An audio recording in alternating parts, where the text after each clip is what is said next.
Bismillahirrahmanirrahim. Alhamdulillahi rabbil alamin. Wa bihi nasta'in.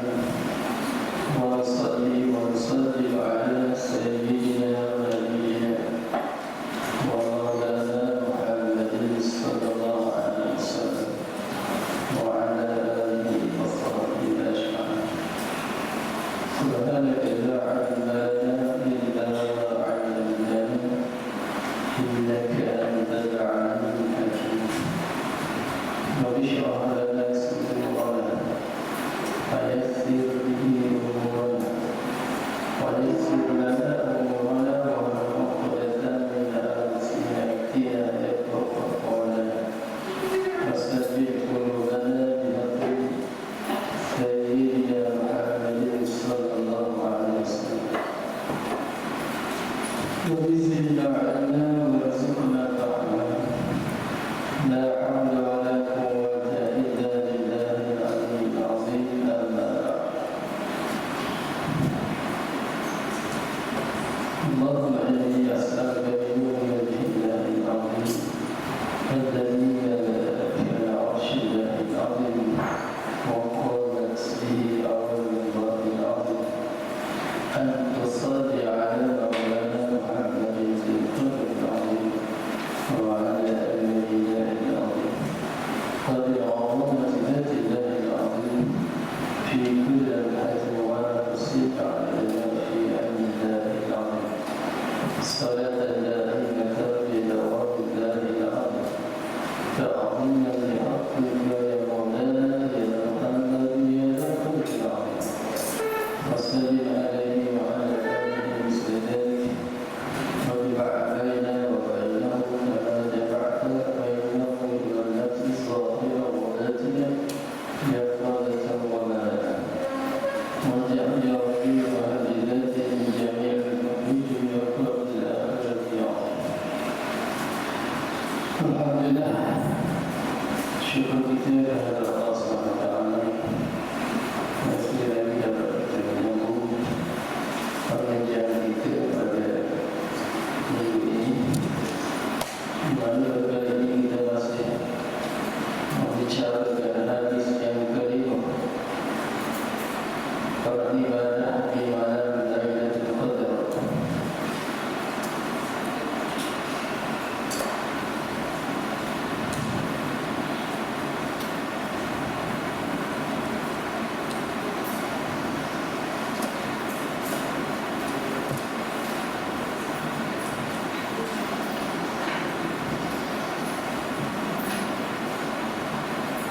Dan baca keterangan hadis.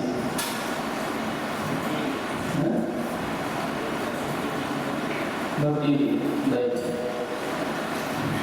Keterangan yang bersurat sebab menunggu sehubungan dengan berdiri dengan ibadah di malam yang tersebut. Menurut kata setengah ulama, ialah berdiri mengerjakan ibadah sekadar dinamakan berdiri mengerjakannya, bukan sepanjang banyak waktu cukup semalam. Maka memadailah dengan hanya menunaikan fardu sembahyang Isya dengan berjemaah. Bila pada itu adalah kita sendiri memahami pula bahawa menurut pengajian umum yang biasa dipakai, tiada dikatakan seorang itu berdiri pada malam, melainkan bagi mereka yang beribadah sepenuh malam ataupun sekurang-kurangnya separuh lebih daripada masa malam. Orang yang beribadah pada malam itu adalah baginya pada sama ada dia mengetahui dengan malam itu yang malam kepada ataupun tiada.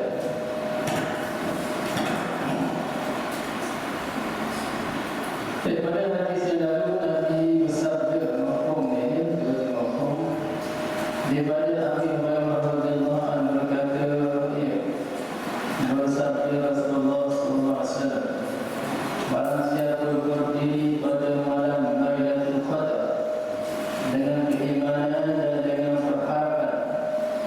diampunkan baginya apa yang terdahulu daripada dosa. Jadi maksud berdiri, ya. Setengah ulama berkata berdiri itu maknanya menghidupkan malam tersebut.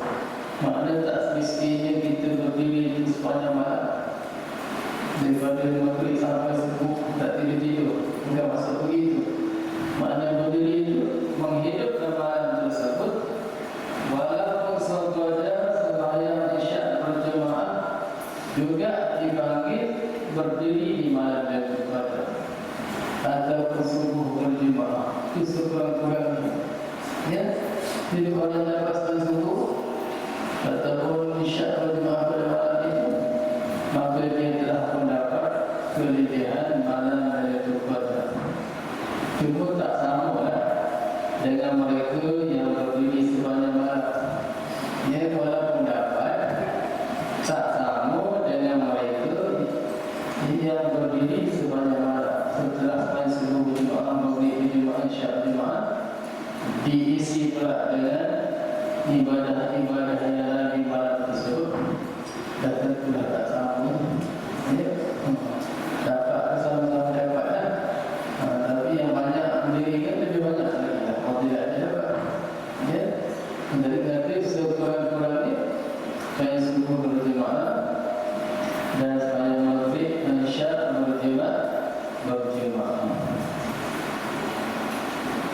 Kita nak bincang sedikit tanda-tanda malam Lailatul Qadar, di mana yang diriwayatkan dari hadis Nabi sallallahu alaihi wasallam. Dalam hadis riwayat Muawiyah, marhum hadisnya, malam Lailatul Qadar merupakan malam yang ke-27. Pendapat Muawiyah ini disokong oleh Ibnu Abbas radhiyallahu anhu, ya, karena kata Ibnu Abbas dalam surah Al-Qadar, inna anzalnahu fi lailatul qadr, sampai hadis keseluruhan surah itu ada 30 perkataan. Cuba kira daripada inna sampai dia akhir sekali Ma'al Fajr disebut. Ya, ada beberapa perkataan 30 semua. Inna anzalnahu fi lailatul qadr sampai habis ada 30 perkataan. Kemudian perkataan yang ke-27 ialah dia. Dia ada ayat dibaca itu. Inna anzalnahu fi lailatul qadr wa ma adraka ma lailatul qadr. Lailatul qadri khairun min alf shahr. Tanazzalul malaikatu wa ruhu fiha bi'izni rabbihim min kulli amr. Salamun hiya salamun hiya hatta matla'il fajr. Perkataan dia duduk pada perkataan 27 dan dia marja' atau dirifa akan dia, dirujuk akan dia kepada malam Lailatul Qadar. Jadi Allah letak dia pada perkataan yang ke-27. Jadi berdasarkan daripada susunan ayat itu, maka Ibnu Abbas radhiyallahu anhu juga Muawiyah mengatakan malam Lailatul Qadar itu letaknya pada malam 27. Dan Allah letak perkataan dia merujuk pada Lailatul Qadar itu pada perkataan yang ke-27. Kalau begitu, kenalah malam yang ke-27, sebab malam-malam sebulan ini 30 hari sama dengan 30 perkataan Lailatul Qadar, 30 perkataan surah Al-Qadar. Ya.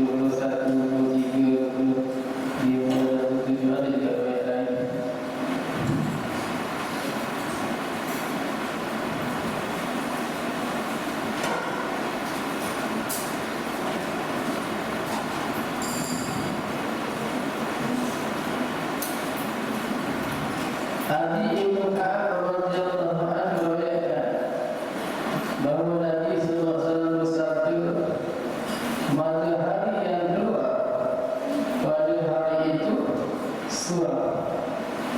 Ya. Matahari itu suram, maknanya tak terang. Dia sama-sama tanda-tanda. Ya. Itu riwayat Muslim. Dan dalam riwayat lain juga, malamnya bersih, suci, seolah-olah tak punya bulan yang bersinar.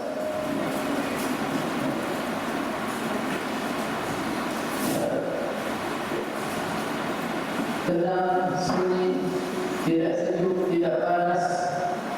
Ya, tiada ruang untuk bintang, timbul. Maknanya tidak ada apa nama bulan langit itu kosong. Ya, bersih. Langit itu bersih malam, tak ada bintang-bintang. Ya, tiada sejuk, tiada panas. Dan matahari nanti paginya tiada bercahaya, bagaikan bulan purnama. Ya. Dan tidak dibenarkan syaitan keluar bersama dengan keluarnya matahari pada hari itu. Jadi setiap kali matahari terbit, syaitan keluar. Dia keluar pada matahari itu. Ini sebab orang Majusi, bila matahari terbit, mereka akan menyembah matahari. Jadi syaitan ambil kesempatan duduk di dekat matahari. Jadi bila mereka sembah matahari, sebab syaitan dia senang matahari keluar saja, syaitan pun keluar besar. Sebab itu antara waktu diharapkan sembahyang ketika matahari mula terbit, kerana waktu itu syaitan terbit bersama terbitnya cahaya matahari. Tapi di hari malam lain pada paginya itu ketika matahari terbit, syaitan tak dibiarkan terbit sekali. Bersih matahari.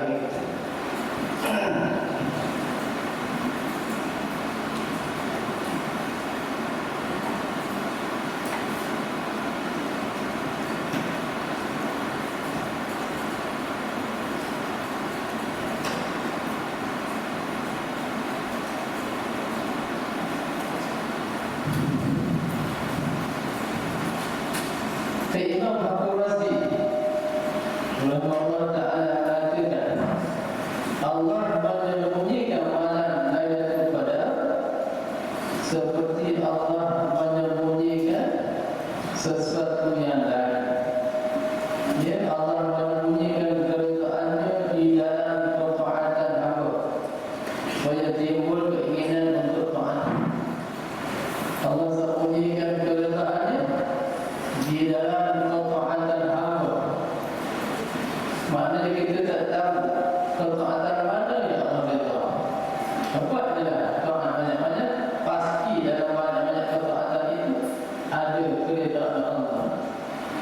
Andai kata satu saja ibadah yang kita buat Allah beritahu, cukup tak untuk kita masuk syurga Allah Subhanahu Wa Taala? 70 tahun kita beramal tu, ada satu jadilah ibadah kita buat itu Allah beritahu, cukuplah untuk kita mendapat keredaan masuk syurga Allah Ta'ala. Ada tak mesti semua ibadah itu diredai. Pada Allah sembunyi dalam ibadah itu ada keredaan. Dengan sebab apa? Supaya kita terus-menerus membuat ketaatan. Kalau kita tak tahu mana itu ibadah yang Allah Ta'ala, jadi terus kita berada dalam taat dengan sembahyangnya, dengan zikir, dengan sembahyangnya. Ya, jadi kita yakin pasti dalam ketaatan tersebut pasti ada keredaan Allah Subhanahu Wa Taala. Ya. Kemudian Allah menyembunyikan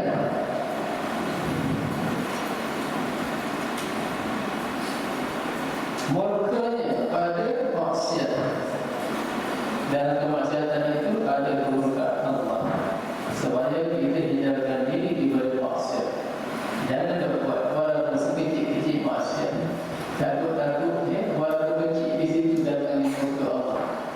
Kita tu kata murka tu tempat dosa besar. Rupanya kita buat dosa kecil tu jadi punca masuk neraka. Boleh jadi? Ya? Tak mestinya masuk neraka buat dosa besar pun orang. Kadang-kadang dosa pun tampak kecil je nampak. Ada neraka. Boleh jadi yang dapat orang sampai Allah murka masuk neraka. Nah, sebab itu jangan kita buat dosa walau dosa kecil-kecilnya. Kerana dalam dosa itu Allah sembunyikan kemurkaannya. Kita tak tahu murkanya itu mana. Ya? Boleh jadi dalam banyak-banyak dosa kita buat, dosa paling kecil itulah jadi munculnya masuk neraka. Sebab kita tak tahu. Sebab itulah jangan sekali-kali cuba membuat dosa walau sekecil-kecil mana. Kerana boleh jadi dalam sekecil-kecil dosa itu ada kemurkaan Allah di situ. Bila ada kemurkaan Allah di situ, dan pastilah akan dimasukkan seorang hamba tadi ke dalam neraka. Ya? Itu punca Allah suruh kemurkaan di dalam dosa agar supaya kita seboleh-boleh hindarkan dari membuat dosa walaupun dosa kecil-kecilnya. Ya? Jadi kalau saya rasa gaul tak sedap. Boleh tak? Tak macam.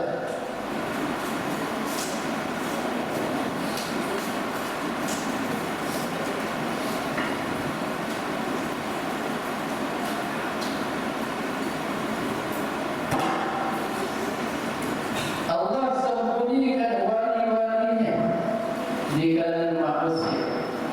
Allah tak cerita di wali aku, di wali aku, supaya manusia tidak terlalu bergantung kepada mereka, bahkan mereka berusaha sendiri untuk dapat keridhaan Allah Ta'ala.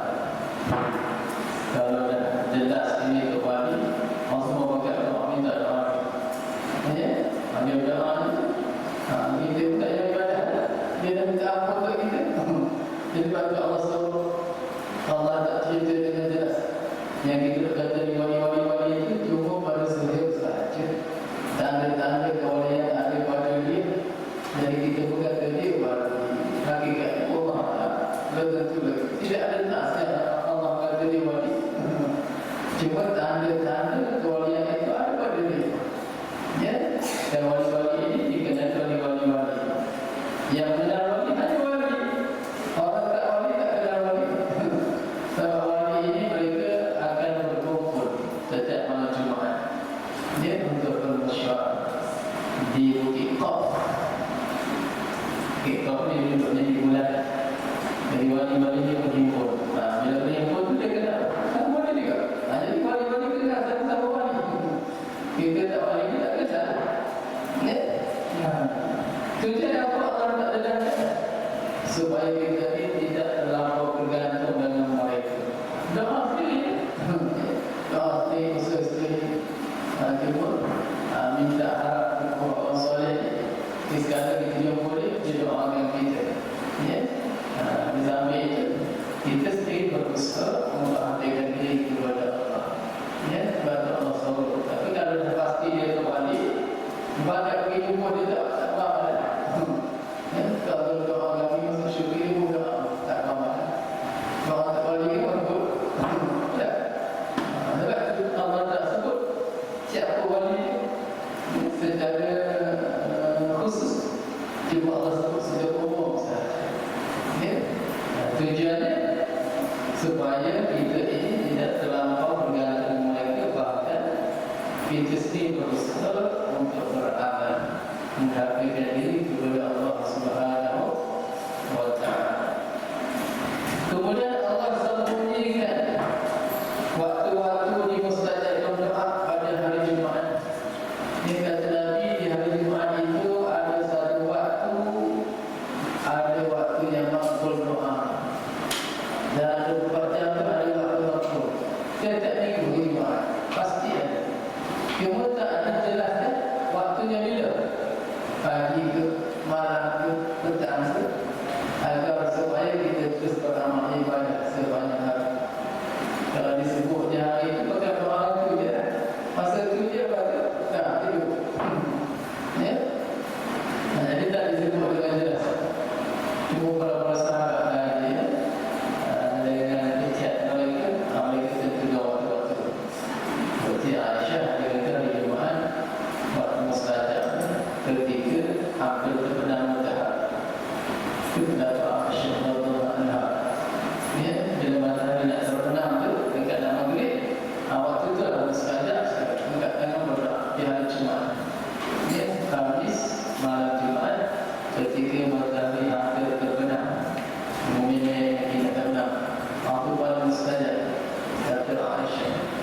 Setengah pula sahabat lain kata ketika imam berada di atas mimbar. Ya. Setengah kata ketika duduk antara dua khutbah. Setengah kata antara azan dan iqamah. Tapi mungkin habis banyak hal yang benar. Itu tujuan disembunyikan supaya kita tidak memilih mengkhususkan waktu ibadah. Lepas tu tiga. Bila tak ditentukan waktu mustajab, maka kita akan terus menerus beramal ibadah sepanjang hari dan malam. Bila kita duduk keadaan begitu, pasti kena waktu mustajab. Ya, berdoa sepanjang malam Jumaat itu pagi, petang, siang, malam. Ya, agar kena waktu mustajab, insya-Allah.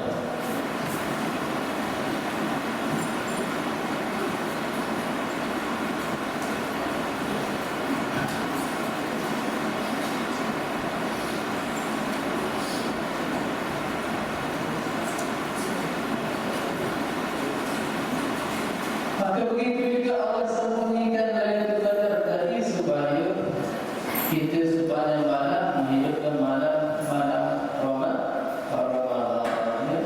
Itu hikmahnya. Baik.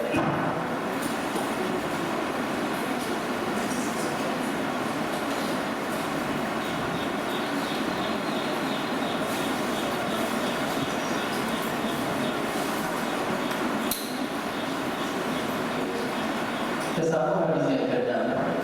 Jika ada soalan tentang itu baru bertanya. Hadis yang ke-6 agak mudah dan senang.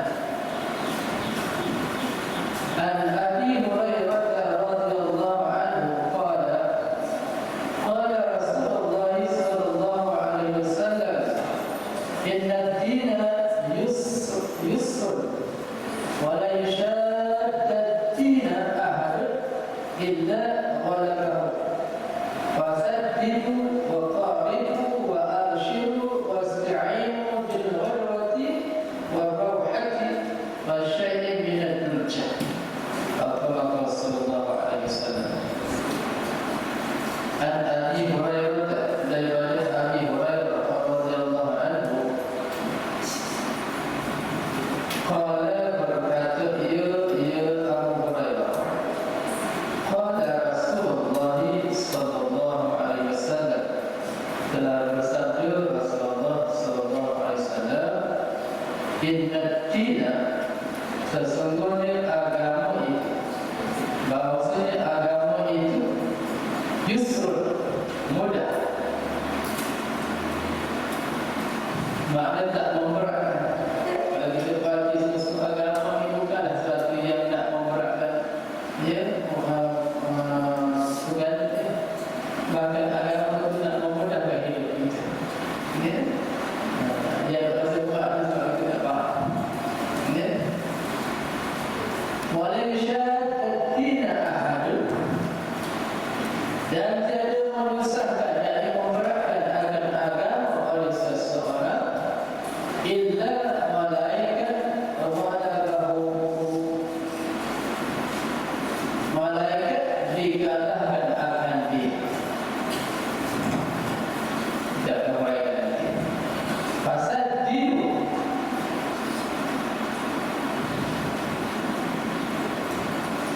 kerana ini akan betulkan.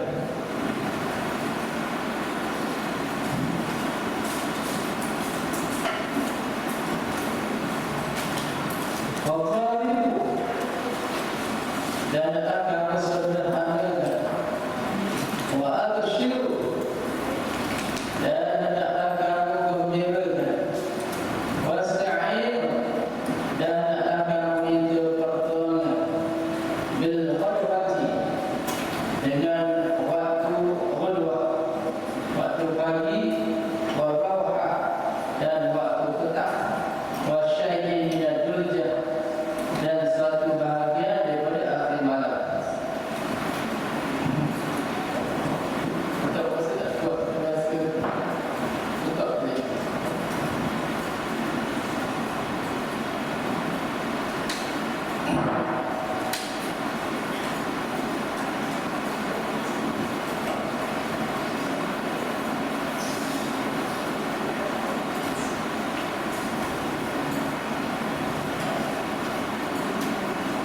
baca keterangan nanti kita syarahkan yang mana yang perlu disyarat. Menurut hadis tersebut nyatalah bahawa agama ini, yakni agama Islam, adalah mudah petunjuknya dan mudah mengamalkannya. Maka orang yang memisah-misah, mewayang-wayang serta melampaui dalam perkara agama khasnya dan urusan ibadah akan dikalahi ataupun memenuhi kekecewaan. Misalnya seorang yang berpuasa sunat sepanjang masa dan seorang yang berpuasa sunat sepanjang malam sebanyak 1 rakaat atau lebih hingga menambahkan tenaga badannya dan kecerdasan otaknya, orang-orang yang seperti ini akan ditakuti mendapat penyakit jemu, dan kalau sudah dihinggap penyakit jemu maka terus ditinggal langsung amal itu, atas sekurang-kurangnya tidak lagi dikerjakan dengan cergas dan berhikmat. Dibahas tidak? Dia akan mudah dalam ibadah. Maknanya setiap Allah SWT yang wajib atau yang sunat, contohnya zikrullah, mudah ke payah nak zikir, nak sebut la ilaha illallah, mudah ke payah? La ilaha illallah, la ilaha, mudah ke payah? Mudah. Nak baca Quran, mudah ke payah? Nak baca satu ayat satu buku, payah ke mudah?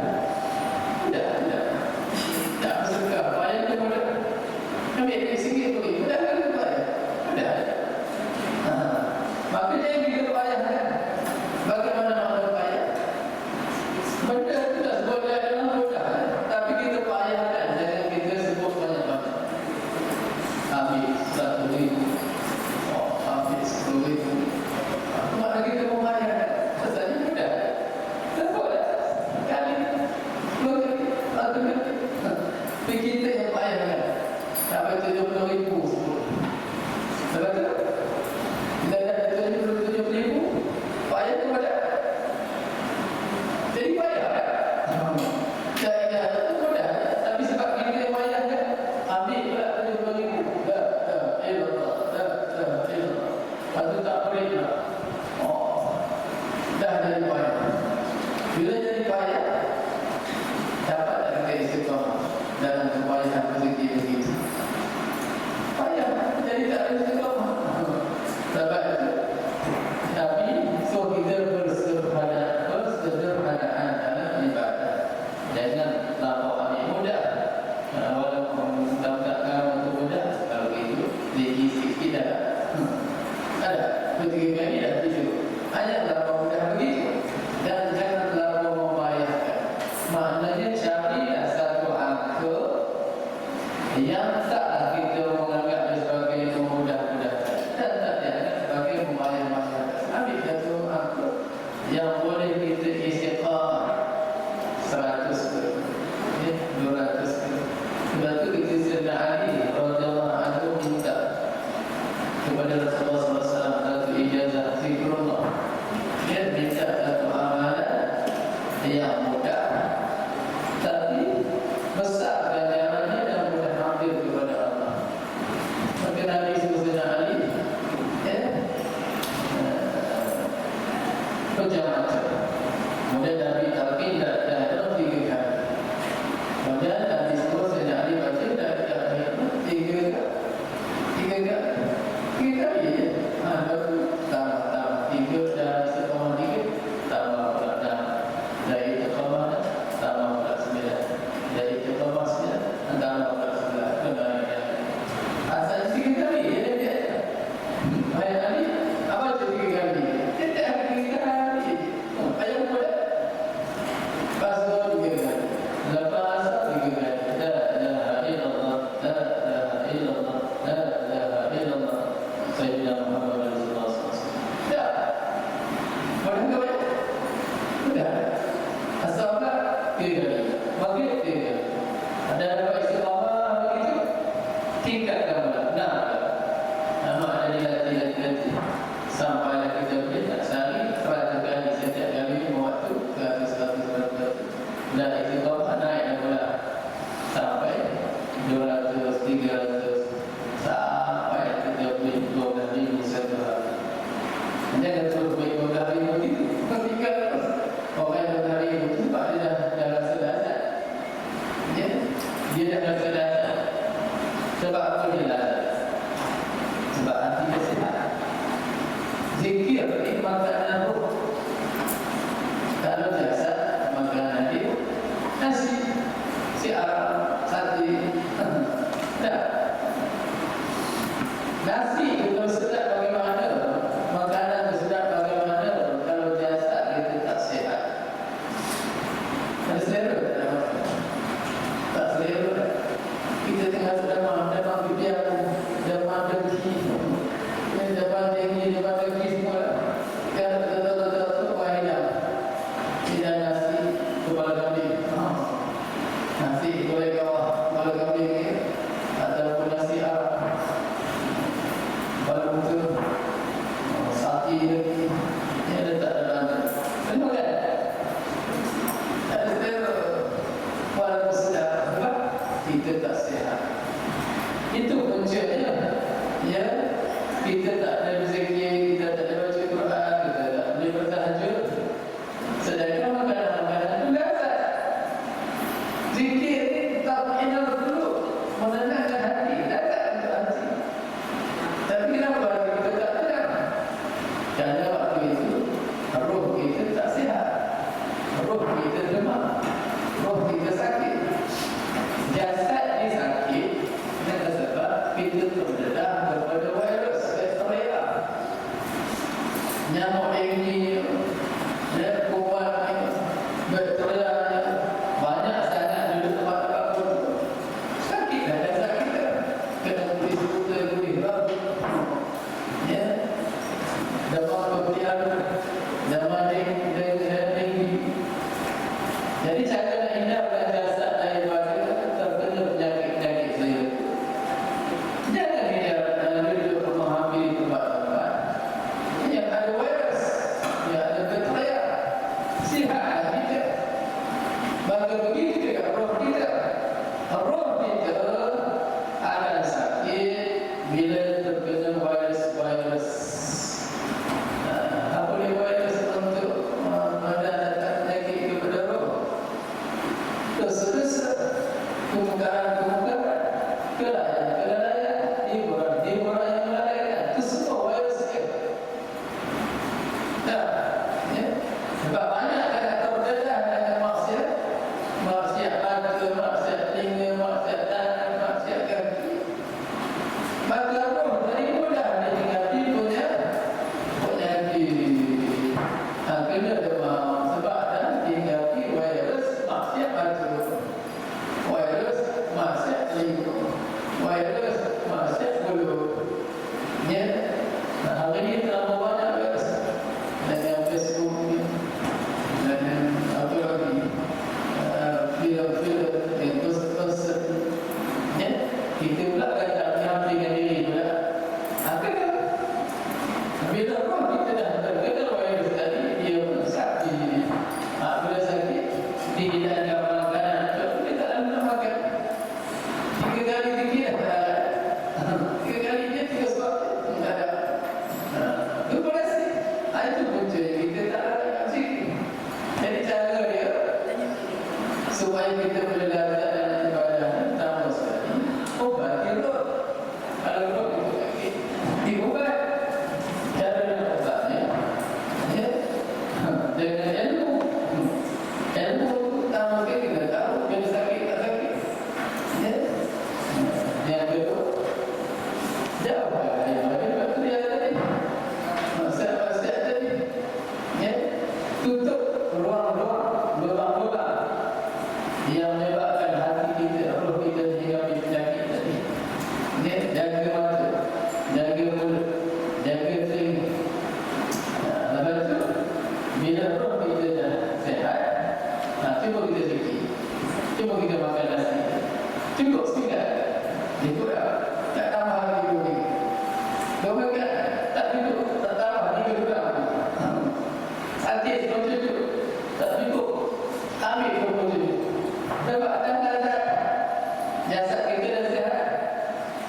roh kita, bila roh kita dah sihat, dia 3 kali tak ada, 3 kali je. La ilaha illallah, la ilaha illallah. Dah sikit tau. Tak, ada tak 100 kali? 100 kali ni, 100 je. Tak 1000. Baru datang. Baru datang. Yang keringan, kali ni kita beratkan dia. Dia tengah sakit, kita paksa dia makan. Tak boleh. Tak tumpang paksa kan? Orang sakit semua makan. Dia buat kan? Ya, jangan dipaksa.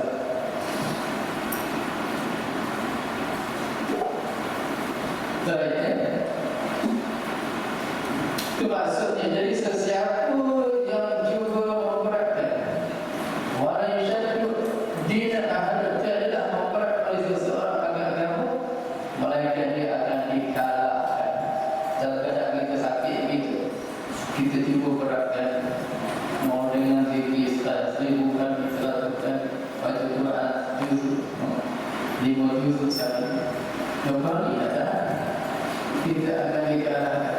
Tinggal mana dikalahkan, kita tak mampu bertahan dalam keadaan memberatkan diri itu.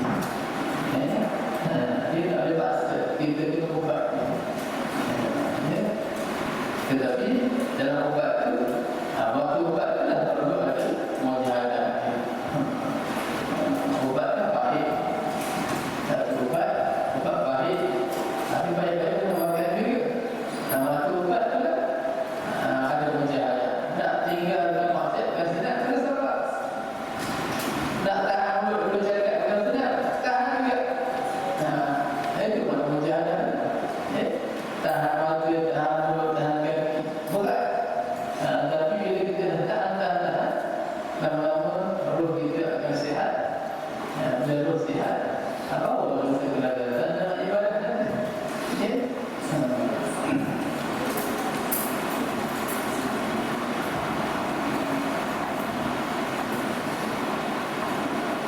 Oleh itu kata ini adalah kamu betulkan dan adalah kamu sederhanakan dan adalah kamu gembirakan. Tapi gembira ibadah ni biar dalam keadaan gembira, zikir dengan seluruh ayat ini. Dia bukan zikir dengan terpaksa. Macam orang sakit tadi, makan terpaksa, tak sedap. Jadi nak zikir dalam gembira bagaimana? Lebih sihat. Sihatkan roh kita. Ya? Jaga hati kita. Jadi kita berzikir seluruh, boleh mengalir air mata, rasa hidup, rasa sebab. Bahkan sampai satu tahap, kalau tak beramal ibadat, tak bangun yang mulai, tak bangun tahajud, rasa roh yang amat sangat. Ya, puji tak bangun, rasa sayang. Dan adalah kami minta pertolongan di waktu pagi dan petang dan satu kami daripada akhir malam. Ini cara dia. Kalau kita nak memudahkan amal ibadah, kita kena pandai menentukan waktu-waktu ni. Nanti kiaskan dengan orang musafir. Ini waktu-waktu Nabi sebut, ini waktu-waktu orang musafir.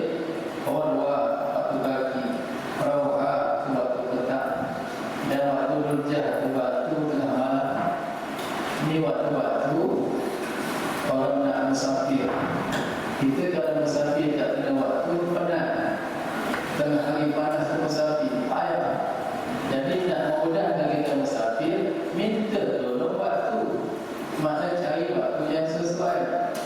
Waktu pagi, lepas subuh tu sejuk. Bila kita musafir waktu itu, jadi mudah dalam motor perjalanan kita. Jadi walaupun dia payah, dia jadi ringan. Atau kita berjalan di petang hari, ya, dalam keadaan tenang itu, jauh macam mana musafir kita jadi mudah. Atau ambil tengah malam. Ini Nabi kiaskan untuk orang musafir, nak memudahkan perjalanan musafir kita, cari waktu-waktu yang sesuai. Begitu juga dalam amal ibadah kita. Di samping kita datang daripada keinginan rohani kita untuk beramal ibadah, perlu juga ada sokongan dalam keadaan-keadaan tertentu. Cari suasana tertentu. Kalau kita fikir seorang tak larat, bagi dia terjemaah.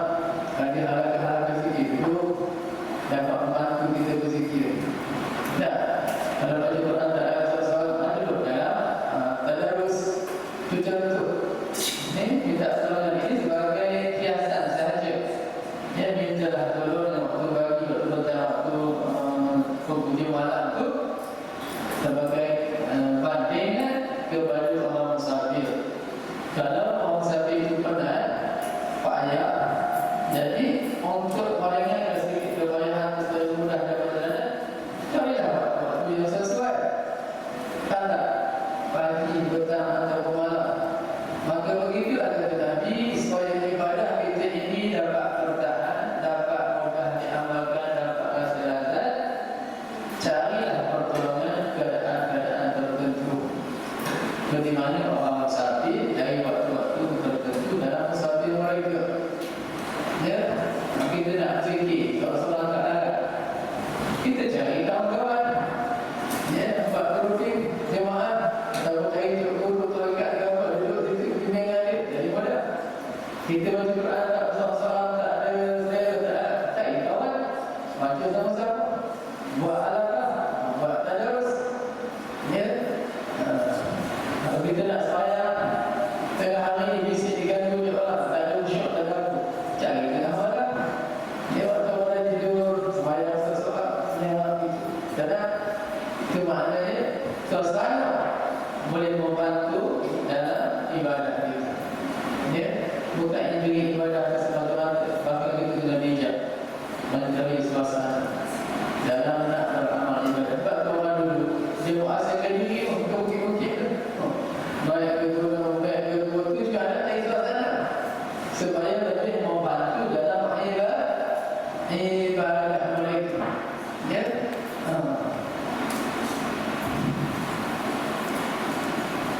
Kita bukan tasbih tentang diri. Tinggi juga konsep pegang diri. Boleh tinggi ke boleh? Boleh. Kalau dapat tinggi tak baca Quran, yang ini baca tengok diri. Mana tasbih? Mana tasbih? Mana usul tinggi? Walah. Ya. Suasana tu tak kena nak ibadah. Tak kena ya. Nabi ajar tertib dalam ibadah. Dia minta tolong. Dalam yang pertama tadi, janganlah begitu memaksa. Tetapi janganlah bolehlah ambil kesederhanaan. Ya, tak mahu rasa bukan boleh. Paksa ambil kesederhanaan yang boleh kita istiqamah. Kemudian cari suasana. Ya, suasana dalam membantu ibadah itu. Kalau orang musafir, Nabi kata minta tolong dengan waktu pagi. Pukul 2 ni, ya, waktu antara terbit fajar sehingga terbit matahari. Di mana dulu, mana lepas subuh sampai matahari terbit. Waktu itu waktu sejuk. Kalau kita nak musafir waktu itu kan sejuk. Jadi walaupun jauh, jadi mudah, jadi ringan. Cuba musafir 3 hari panas, waktu menjadi jauh. Bila waktu sejuk, jauh menjadi pendek. Itu sebagai bandingan saja. Jadi kalau kita nak berzikir, carilah waktu-waktu seumpama itu. Bukan mesti waktu itu sangat. Waktu mana yang sesuai yang kita boleh rasa tenang kan? Kalau kita tenang di tengah malam, tengah malam. Kalau kita rasa tenang berisyak. Kalau kita rasa tenang waktu Tuhan.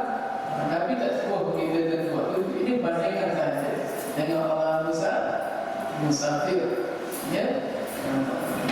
Kalau kita boleh tenang beribadah di rumah, Nabi dia. Kalau rasa tenang di dalam masjid, ya, kadang suasana tempat itu boleh mempengaruhi ibadah ini. Ya, kalau orang dulu, kalau dia dari buat bilik ni, untuk guru iman orang untuk guru mondok, dia ada tempat sudut dia, bilik khas dia, dan ada waktu-waktu tak boleh ganggu. Tengah mereka waktunya tengah malam, 12 tak bisa mengganggu dia. Misalnya nak jawab, kalau dia masuk bilik sudut dia akan berzikir.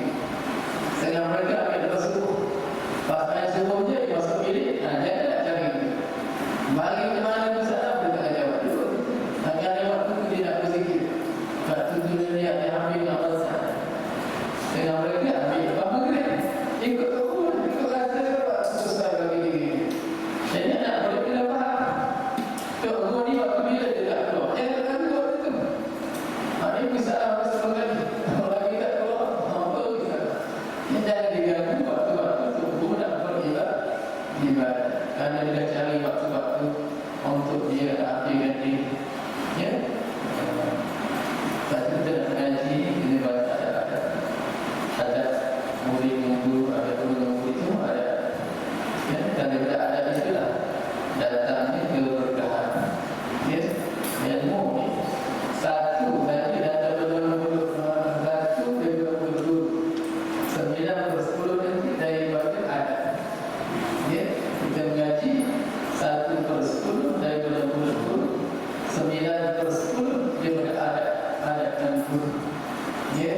ada perjalanan dulu, ada rekaman buku, ya.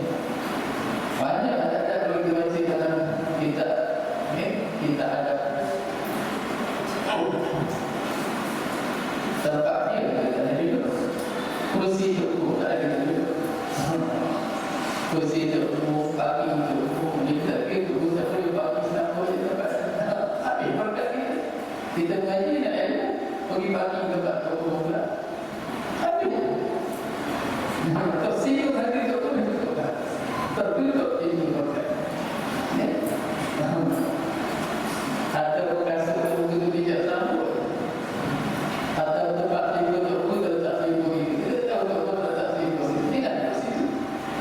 Ada satu pun tak sebab itu di tempat ini. Rezami itu tempat terguna sembahyang kita tahu. Tahu tu boleh masuk semua dia boleh sembahyang di situ. Kita tasbihkan sejadah. Tetap sebab kita tahu tak bukan sembahyang di situ. Pokok-pokok tak ada. Dan kita tak akan sembahyang kat situ. Sebab dia masuk dia akan sembahyang kat situ. Sunat ke apa, kita tak akan mesti. Bila duduk tempat itu, jadi bila berkat. Itu antara adab. Kalau kita naik motor, tak ada motor, kita bawa motor. Sampai di motor itu, dia akan matikan di bawah. Lepas motor ustaz, dia tak akan buat bising di bawah motor. Kerana menyentuh hati dia, maknanya menutup ini berkat. Habis sesuai tadi. Ya. Itu antara penolong-penolong dalam ibadah. Kalau tadi penolong pada ilmu, ini penolong pada beramal ibadah pun begitu. Suasananya, adabnya, keadaannya membantu kita dalam kelazatan beramal ibadah. Baru kita dapat istiqamah. Ya. Kalau tidak, 2 hari 3 hari boleh 23. Ya. Tak bertahan.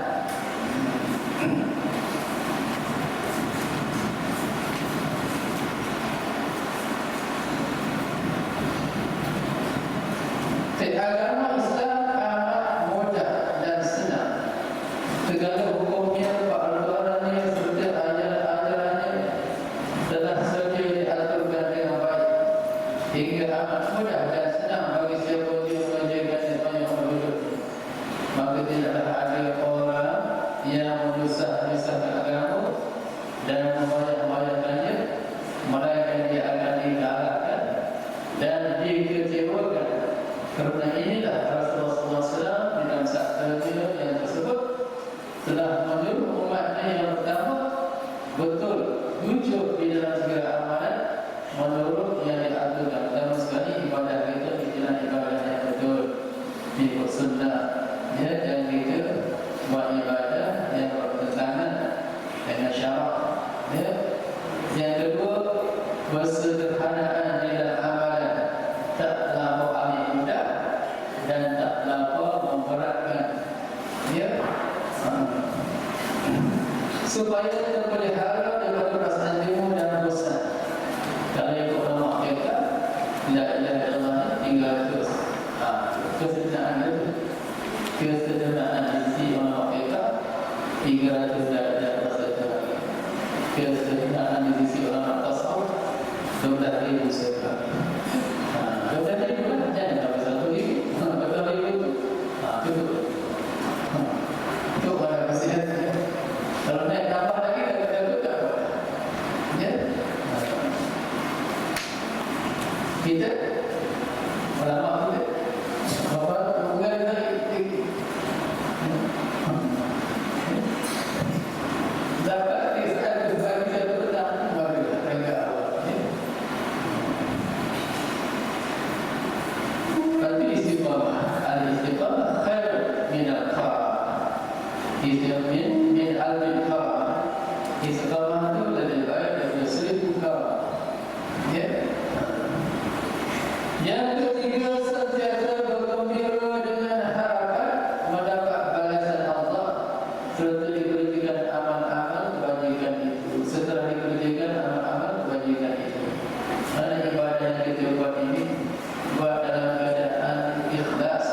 buat dalam keadaan mahabbah, cinta, seronok. Jangan buat dalam keadaan terpaksa. Ya, kita buat dalam keadaan terpaksa itu sudah awal tu. Kalau terpaksa makanan kita, badan tak sihat, nak paksa makan juga. Jadi tak tahu. Ya, itu juga ibadah. Dia nak zikir malas, paksa zikir dalam keadaan tak ada lazat. Ya, kita mesti rasa lazat. Pertama nak rasa lazat tu mesti ada dalam bulan. Apa kalau aku berzikir? Apa boleh mana aku berzikir? Yang kedua, persiapan hati untuk berzikir. Ya, kena jaga. Bila hati sudah berada dalam masjid, bahawa lazat dalam berzikir, lazat dalam ibadah. Ya.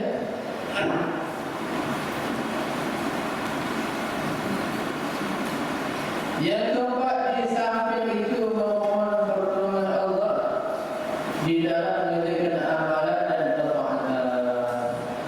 Kita kena minta pertolongan Allah. Sebab itu dalam surah Al-Fatihah Allah kata, Iyyaka na'budu wa iyyaka nasta'in. Kenapa Allah letakkan Iyyaka na'budu wa iyyaka nasta'in? Hakani kau kami sembah dan hakani kau kami mohon pertolongan. Isyarat kepada kita di dalam nak menjaga apa saja ibadah-ibadah, amal-amal ibadah, tak boleh tidak. Ya, kita mesti letakkan pergantungan hati kepada Allah. Kerana kalau Allah tak tolong, tak akan mampu kita beramal ibadah. Jika kita datang, Allah tak tolong, Allah tolong gerakkan kita, langkahkan kita, peregangan di belakang. Ya, tinggal kita supaya begitu dapat menjadi doa begitu. Kalau tanpa pertolongan Allah, tak mungkin kita beramal ibadah. Kata Allah tak iyyaka na'budu wa iyyaka nasta'in. Agar engkau kami sembah. Tapi dalam keadaan nak sembah ibadah itu, kepada engkau kami minta tolong dalam ibadah. Ya, supaya bila Allah tolong, boleh kita beramal ibadah tadi dalam keadaan rasa khusyuk, ikhlas, ya, penuh pengharapan. Jangan kita beramal ibadah dengan iktimad di amal bagi iktimad berpegang dengan amal kita sendiri. Maknanya kita rasa kita yang beramal, kita yang buat, ada akuan diri. Hadis itu lahirnya sifat ujub, sifat ria, sum'ah itu munculnya sebab dalam ibadah itu kita tak letak pengantungan kepada Allah. Kita berasa itu sendiri buat. Kita berasa kita sendiri yang melakukan tanpa ada pertolongan Allah. Itu datang ria. Kalau kita rasa Allah yang gerak aku, kalau Allah tak tolong aku nak katakan tak semudah Allah sekali tak mampu. Maka di situ tidak ada sebab kita nak ria. Tak ada sebab kita nak rasa bangga, nak rasa begitu Tuhan. Sebab kita tak tahu. Semua daripada Allah belakang. Itu letaknya. Iyyaka na'budu wa iyyaka nasta'in. Disebut kita baca setiap hari supaya hati kita sentiasa sedar dan sentiasa bergantung kepada Allah Subhanahu wa ta'ala di atas apa saja tidak tahu. Yang khususnya dalam ibadah sentiasa bergantung kepada Allah Subhanahu wa ta'ala.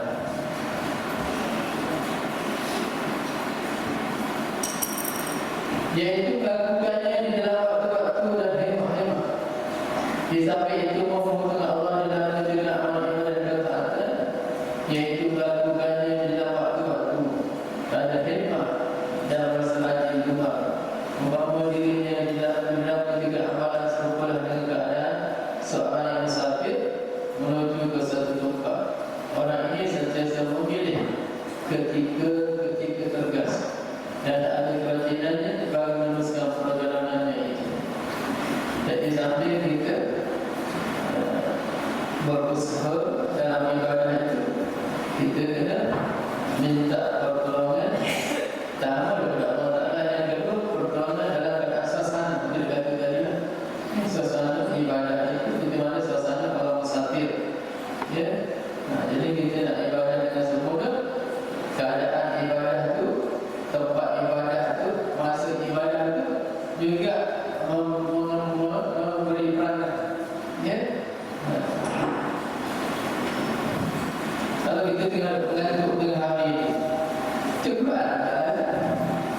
Kita nak zikir Nabi, tu kita tidur. Ya. Waktu kita nak mengantuk, jangan sembahyang, tidur. Jangan tidur, kau bagi sebab sembahyang. Kalau suasana tu bagi memberi ibadah kita. Ya. Itu juga kita kena lapor. Lapor buku mengajar dah ada juga. Hanya yang sembahyang dulu, makan dulu. Sebab suasana lapor tak selesai dengan ibadah. Makan dulu. Mungkin yang segi tak teringat pada makan, baru sembahyang. Ya. Lepas tu makan pula, jangan dapat belajar pula. Tak ada juga. Makan sampai 3 minggu. Ada kenyang terbakar, boleh ibadah? Tak boleh juga. Angkat kenapa suasana itu ambil ibadah? Lapor-lapor, tak boleh. Terlalu kenyang, buka apa? Tak boleh. Makan ala ibadah. Ya.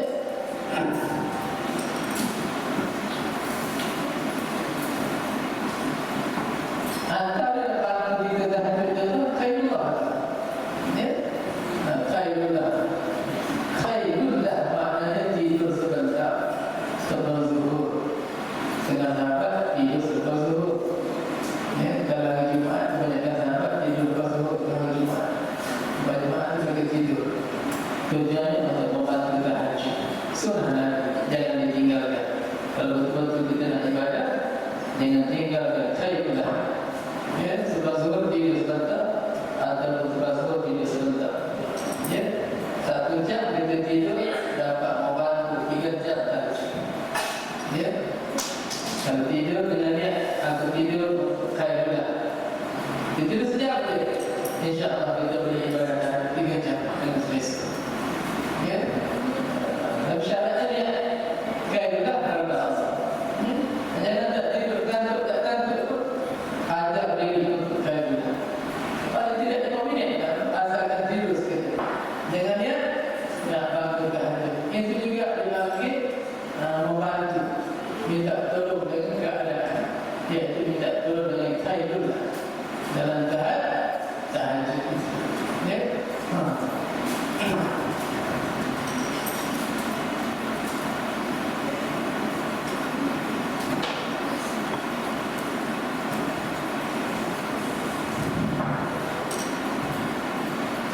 Kalau sekiranya berkembang bersama dia, ada begitu dekat. Allah.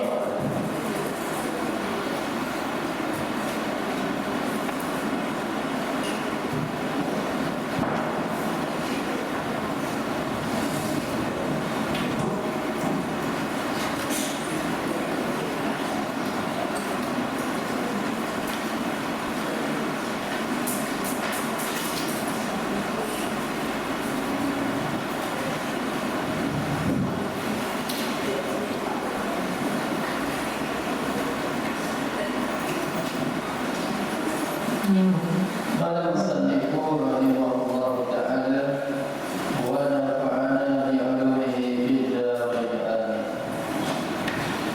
Kita kita sampai bersama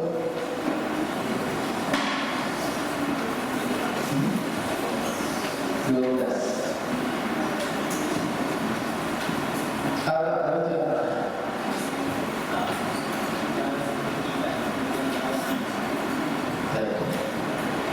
Cara menyucikannya najis mutawasithah. Ya.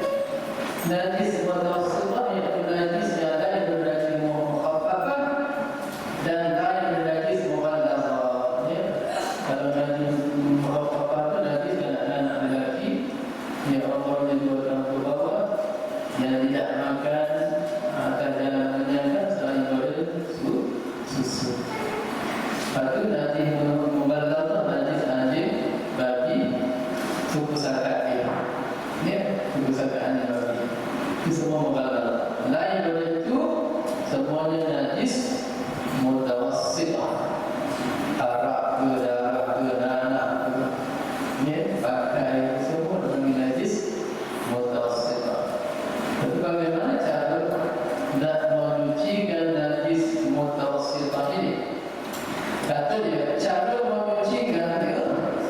Jika ada ain yang disebut ainiyah, ain itu makna kalau najis itu masih ada zat, nampak tekul kat situ, ya, nampak nanti dijak di tekul atau motif kucing itu tekul kat situ, bagi ain.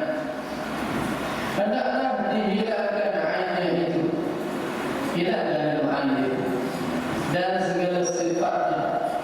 segala sifatnya pun hilang juga, iaitu rasanya, baunya dan warnanya.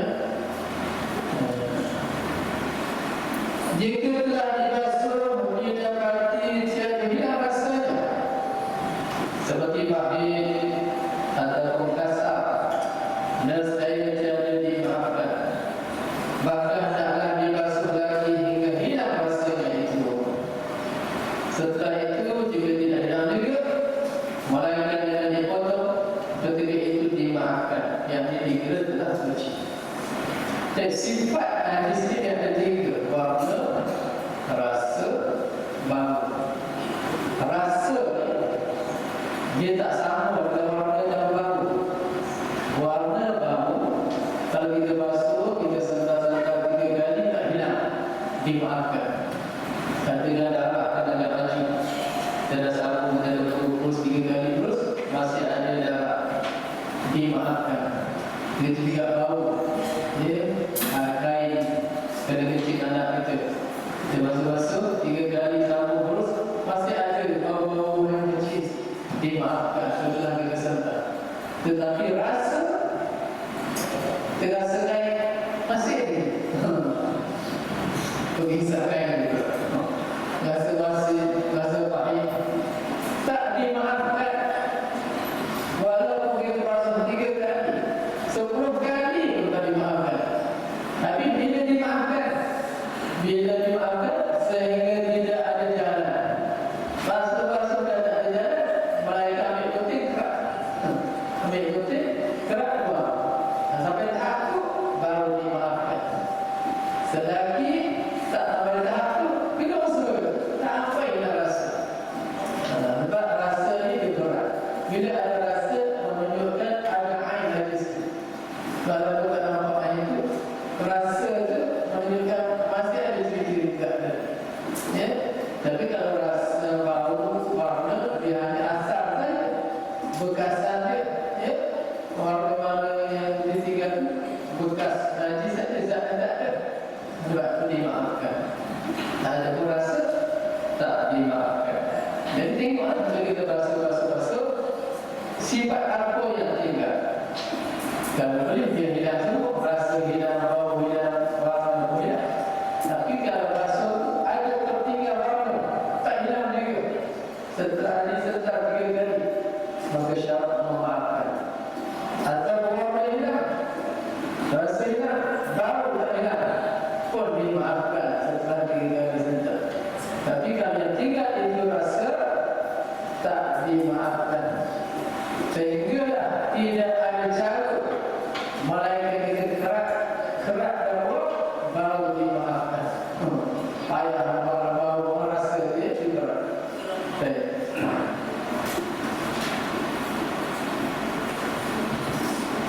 Adapun bau dan warna jika telah dibasuh dan digosok 3 kali tidak hilang, hukumnya dimaafkan, dikira bersih juga.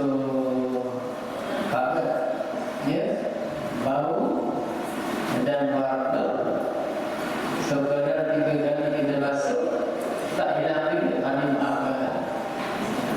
Ada rasa tadi 3 kali basuh belum memadu, 10 kali pun belum memadu, takkan dimaafkan. Tapi sampai dia tak ada jalan, melainkan kelakuan air baru dimaafkan. Maknanya kita usaha lagi sampai tak ada usaha baru dimaafkan. Curas.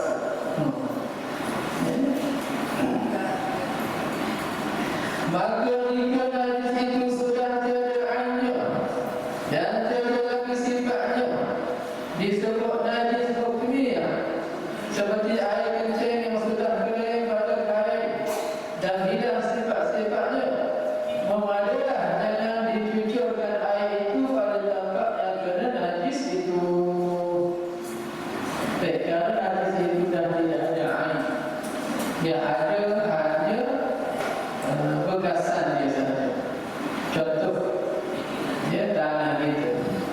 Bila kita basuh kain, bubuh dalam baldi, kain itu najis, kita celup dalam baldi air dan baldi, air menjadi air itu bukan najis. Lepas tu tangan kita terbentur ke air, tangan kita pun bukan najis. Kemudian kita lap atau buka yang tangan kering sendiri, cuci tangan tu. Tangan kita tak najis, walaupun dah kering, tapi ada tak sifat? Tak ada. Warna tak ada, bau tak ada, rasa tak ada, tapi tangan tu tetap najis sebab kita pegang air tadi kan. Maka tangan tu sebagai najis hukmiyah, najis pada hukum. Hanya dia tak ada kan? Kalau ada air, najis ainiyah. Kalau dekat dalam kita tu dah tak ada air, air tak ada, dah kering lagi dah. Bau tak ada, rasa tak ada, sifat tak ada. Maka tangan kita itu dipanggil najis hukmiyah. Jadi bagaimana cara nak mencuci najis hukmiyah? Kata dia, memadalah dengan sekali jeruk. Ambil air jeruk sekali, dah bersih dah. Tak payah lagi nak hilang sifat, dua sifat dah tak ada. Ada? Nak hilang bau rasa warna tak perlu lagi. Tempat di mana tak ada, warna dah tak ada, bau dah tak ada, rasa pun dah tak ada. Apa caranya? Ambil air jeruk sekali, bersih lah. Ataupun kalau dalam untuk bergerak, cekap je tangan dalam bawah, bersih lah. Tak perlu nak hilangkan sifat-sifatnya lagi, sifat yang dah tak ada. Ya, itu cara nak mencuci air najis hukmiyah. Ada pun kalau najis air ini perlu kita hilangkan sifat-sifatnya. Kalau najis itu najis hukmiyah, memadalah dengan dilalukan air, dialirkan air sekali lalu, bersihlah dia. Ya.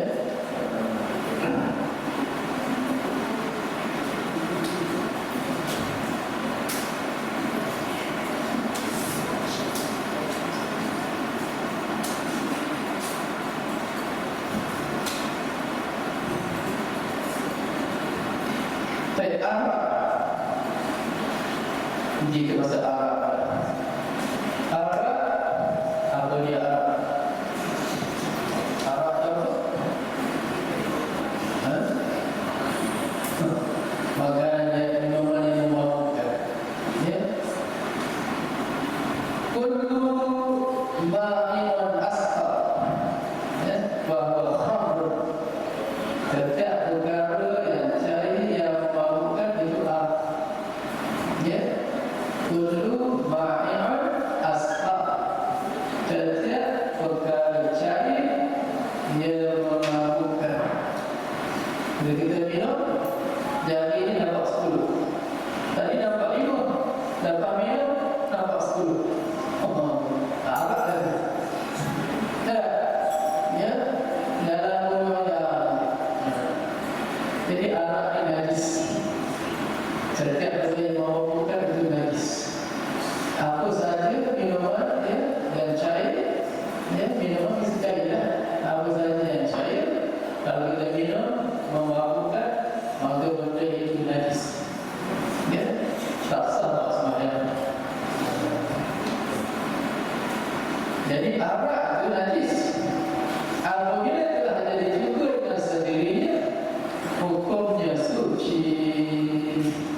Arak itu asalnya najis, tetapi apabila dia telah bertukar jadi cukup, dia jadi suci.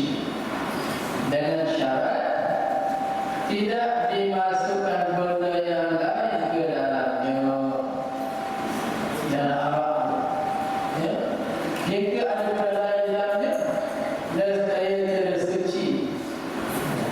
Kalau ada benda lain dalam arak, bila jadi cukup, maka cukup itu tak suci.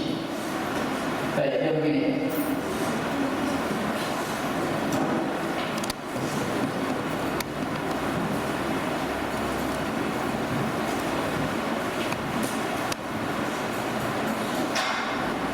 Dikatakan satu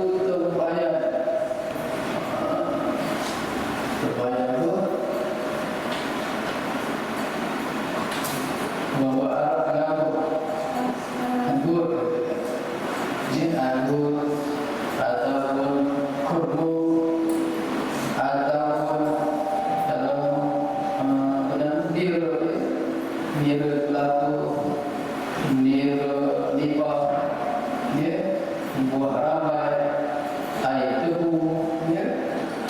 Itu kita pakai arak walaupun namanya berbagai, ada pakai sansu, ada pakai wine. Sebenarnya arak kan, kalau mau kan arak, ya. Jadi kita ambil contoh air tebu. Air tebu itu kita ambil sebatang tebu, kita mesin. Sudah. Kita masuk dalam bekas. Air tebu. Air tebu. Air tebu tulis, tidak campur apa-apa. Kalau kita biarkan dia 2-3 hari seminggu, tidak akan dapati dia ada kepala.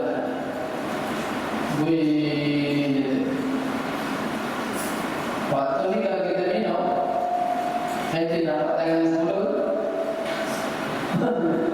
Mabuk, dia dah jadi arak. Air tebu ni kalau kita buat, bila dia naik kepala kuih itu arak namanya. Begitu juga apple.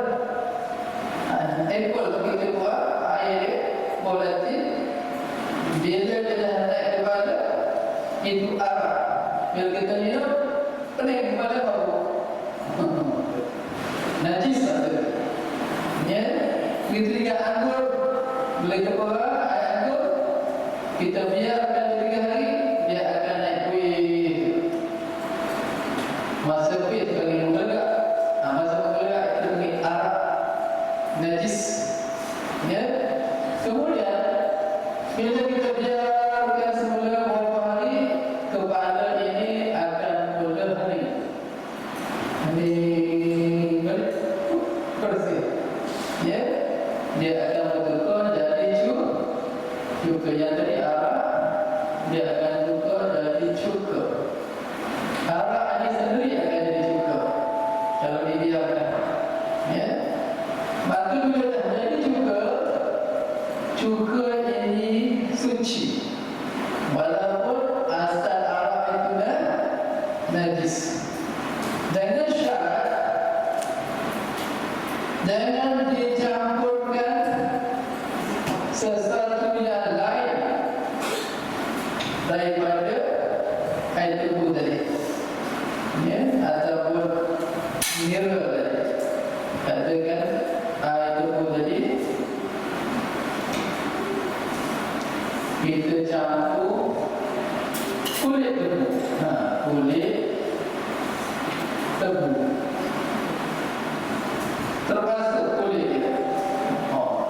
Kita dalam mesin termasuk kulit dia. Katakan kulit yang dalam ci katanya.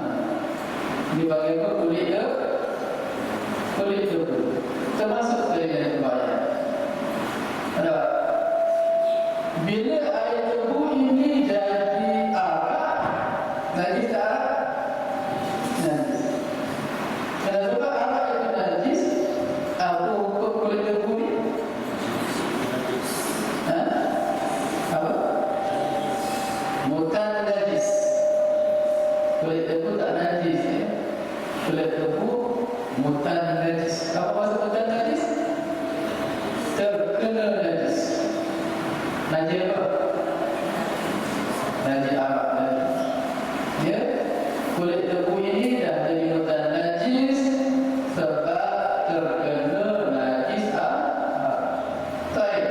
Bila kita biarkan arak tadi akan bertukar menjadi cuka.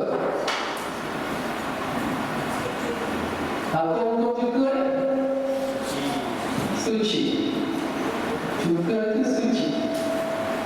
Tapi dengan sebab ada kulit tebu ni, apa hukum kulit tebu ni? Mutan najis. Cuka yang suci dah tercampur dengan kulit tebu dan najis, apa hukum juga? Cuka menjadi mutan najis. Itu sebabnya dia kata jangan campur sesuatu yang lain. Ya,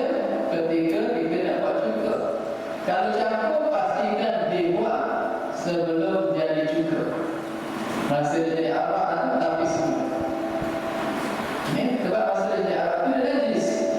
Tapi semua pastikan tidak ada satu yang tertinggal dalam itu. Biji dia ke, biji anggur ke, biji apple ke, kayu-kayu, tangkai-tangkai, semua pastikan tidak ada. Sebab kalau dibiarkan, semasa dia jadi arak, tangkai-tangkai semua akan jadi mutan najis. Bila jadi mutan najis, bila arak betul-betul jadi juga suci asalnya. Tapi dengan sebab ada tangkai yang mutan najis, arak itu kembali jadi mutan najis juga. Tak suci lah. Sebab itu kita kena pastikan semasa jadi arak, masa kita perang, jangan dicampur sesuatunya lain. Air ke, ubat ke, buah penedol ke, buah apa. Orang selalu nak pergi cepat proses kan, dia letak kimia ke, maka bahan-bahan itu akan menyebabkan juga kita mutan najis, tak suci. Faham? Sebab bahan-bahan itu akan jadi mutan najis bila bercampur dengan arak. Bila arak dah berubah jadi juga tersuci. Tapi dengan sebab ada benda yang mutan najis tadi, benda itu akan menyebabkan arak jadi tak suci. Faham? Jadi kita tak boleh suka yang Cina buat tu agak-agak suci ke tidak? Waktu dia orang tu, dia campur ubat ke air ke. Tidak tahu. Dia buat cuba sendiri. Tak payah buat. Habis tu buatkan suruh mutaki tu. Mesin tak kerja, perang dia. Jangan campur. Semata-mata air tu betul-betul. Oh, tapi sebenarnya perang dan rajak dia jadi arak. Besok dia juga mesti. Ataupun buah anggur untuk beli 3 kilo. Black kan? Tapi buah biji-biji dia. Biji-biji dia buat blend anggur tu, perang air dia. Campur apa? Dia akan jadi arak. Ada minum. Perang lagi, dia akan jadi cukup. Ataupun orang ramai itu buah-buah ambil air, jangan campur lagi. Perang jadi arak, dibiarkan dulu. Bila arak jadi cukup, suci. Nak buat ini. Bahkan juga ini ubat. Berbagi juga kromo. Nira kromo, dia ubat. Telah dikata sesiapa yang di rumahnya ada cuka, maka dia tidak akan apa-apa. Sebab cuka itu boleh jadikan makanan, boleh jadikan ubat. Ubat sakit dapur.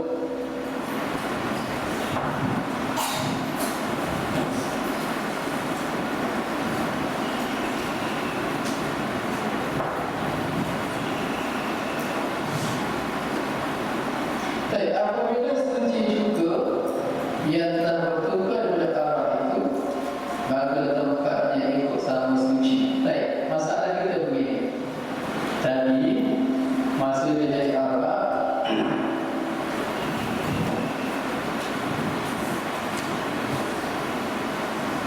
masa dia jadi arak, kita tak boleh campur sesuatu yang lain.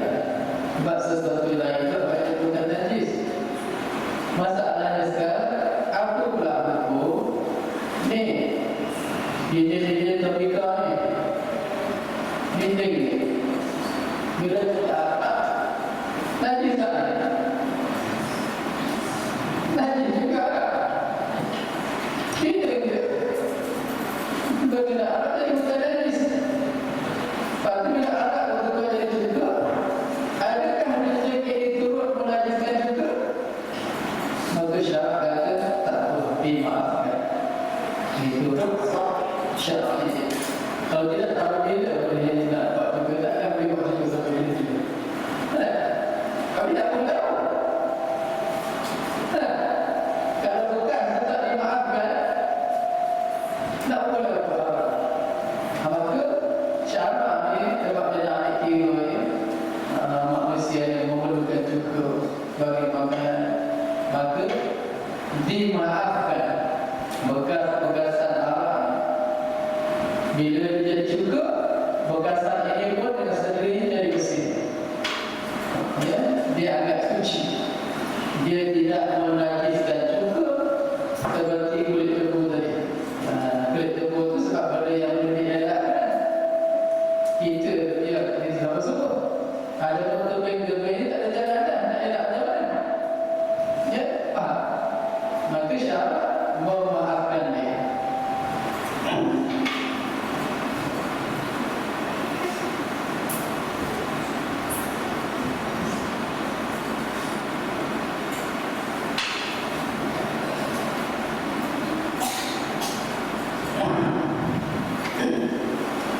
Habis masa peringatan sampai situasi ini bersama mengingatkan itu boleh majlis Ustaz Taufik ini anaknya insyaAllah dari akan datang peringatan cara-cara membasuh tiap-tiap yang kena najis dan diiktiraf insyaAllah Al-Fatihah. Bismillahirrahmanirrahim. Alhamdulillahirabbil alamin. Ar-Rahmanir Rahim. Maliki yaumiddin. Iyyaka na'budu wa iyyaka nasta'in. Ihdinas siratal mustaqim. Siratal ladzina an'amta 'alaihim ghairil maghdubi 'alaihim waladdallin. Bismillahirrahmanirrahim. Alhamdulillahirabbil alamin. Wassalatu wassalamu ala asyrafil anbiya'i wal mursalin wa ala alihi wa sahbihi ajma'in. Allahumma faqihna fid din warzuqna fahman din bil malaikatil muqarrabin wa hifdzal mursalin bi rahmatika ya Allah. Allahumma inna nas'aluka 'ilman nafi'an wa nas'aluka 'amalan mutaqabbalan wa nas'aluka rizqan wasi'an halalan tayyiban. Allahumma inna na'udzubika min 'ilmin la yanfa' wa min qalbin la yakhsha wa min nafsin la tashfa wa min